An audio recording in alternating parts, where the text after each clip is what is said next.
All right, 210 Boxing TV here with the legendary Mexican Matrix, Orlando Canizales.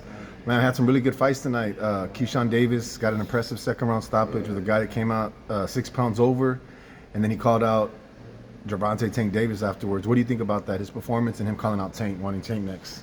Well, I mean, it was a good win for him against a style mixed fights, but I think, I mean, even though I think Keyshawn Davis is a good fighter, but I don't think he's in Tank's level. I think Tank Davis will beat him.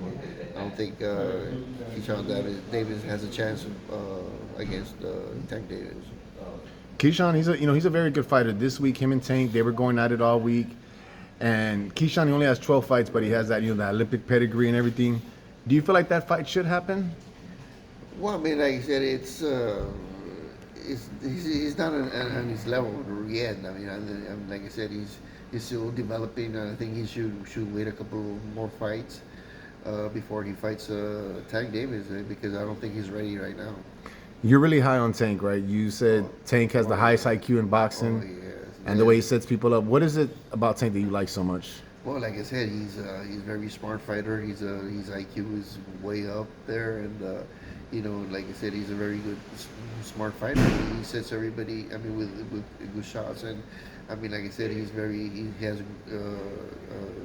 his IQ is real high, and his reflexes are real good too, and so that helps him. And like I said, it's right now he's the best fighter pound for pound. So you don't think Keyshawn should look another way? What about Teofimo Lopez? I'm not going to repeat the things he said in the interview I did with him recently, but he was saying that Keyshawn doesn't have no chin, and that when Keyshawn faces the top competition, he's going to get stopped. What about Keyshawn Davis against Teofimo Lopez next year? You like that fight? Well, I still think that he's not, like I said, Keyshawn Davis is not right. He's not ready for Tofo Lopez. I think Lopez will beat him also. Like I said, Lopez is a very good, talented fighter. He has great boxing skills, a good counter puncher, and I think he'll beat the Keyshawn. What about Teofimo and Tank? Oh, that's a I mean That'd be a better. that's You think that'd be a better matchup? that's a good matchup. I mean, it's hard to. I mean, it's.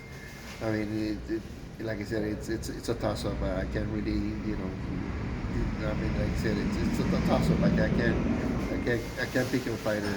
It's just like I said, it's a really tough fight to pick a fighter to pick. One of our favorite young fighters, we always talk about, Abdullah Mason, had a crazy fight tonight. Got knocked down twice Right. and stopped the guy. Talk about if that's good or bad for him. Well, I mean, it's his blueprint. Like, it's a print that people will say, well, his shit is questionable because he got knocked out twice. He's a great fighter and he's a talented fighter. But he was surprising. But something like that. When you're bringing up when you're starting your career, sometimes you get knocked down, but you get up and win. And like I said, he came up. He was knocked down twice, but he came out victorious. But like I said, yeah, his shit is questionable now. And that's why you want to see these young guys, right? Like Kermel, like Abdullah Mason. You want to see what the strengths and what the weaknesses are because we didn't know. Now they might like you said they might be saying he's chinny, and Right. before that no one was ever saying that. Right. Well, like I said, it varies. I mean, like I said, style makes fights, and it just a matter of time when how long will they'll go to but like they're very talented and they're gifted, and like I said, I think they will be world champions later on. Where do you think Keyshawn Davis should go, and where do you think Abdullah Mason should go next, as far as opponents wise and level? Well, I mean, I see. Like I said, they need they should continue getting experience. I mean, I know Keyshawn is calling out everybody out. Like, I don't think he's ready yet. But I mean, there's one way to find out, right? If he wants to fight for a title. I mean, it's up to him. But I don't think he's ready. And for Mason, I mean, also like you said, I mean, all those young fighters, like I think they're still developing and they need to, get some more wins and get more experience and from there fight for a title because they're like I think like 10. I don't think they have more than 15 fights. Like also Emilio Vargas, he's up there also as well. Like I said, they should get more experience and eventually they'll fight for a title. I also wanted to ask you something, Orlando. What do you think? As you mentioned, you said you're a big Tank fan, right? You're really high on Tank. People that criticize his opposition, who would you like to see Tank fight? You being a fight fan, if you could pick anyone for him to fight, who are the guys you want to see Tank against? Uh, well, I think well at 140 there's I mean like I said the only one thing is Joffrey Lopez like or I don't know if Lopez is moved to 147. I don't know if he's fighting 147, 140, but I think I think it, Tank around 140. There's I don't remember who's fighting. You got 140. Ryo's a champ. Devin Haney's still a champ. Well, no, not Devin Haney. We got Ryo, and then you got. Hold on, who do you got at 140?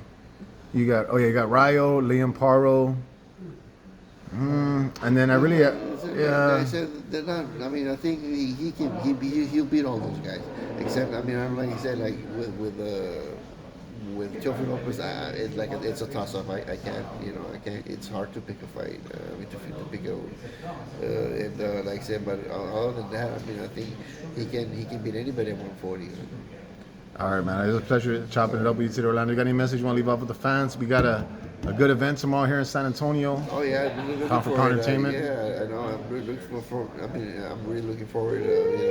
Alpha Brown is doing the show here, and some great fights. And Hustler from Laredo is in the main event, and also the two sisters from San Antonio are fighting. Should be a good fight. I mean, it's a great. I mean, there's no think like 9 or 10 total fights, and like I said, it's going to be a great night of boxing for San Antonio. We're gonna have the Tejas sisters from San Antonio, Kevin and Yala from San Antonio. They're all three of them are part of Team Benavides. Jose Benavides Sr. will be in the house. You, Orlando Canizales in the house. We'll have a Hector Camacho Jr. Jesse Benavides will be also. Jesse Benavides from Corpus Christi, yeah. He's going to be here also. Yeah. Fought Marco Antonio Barrera. You're gonna be going head to head with him. Laredo versus Corpus Christi. Who's gonna win that one? Well, of course, we got to root for our boy from Laredo. Photo 956. 956, Molina. Yeah. All right, thank you, Orlando.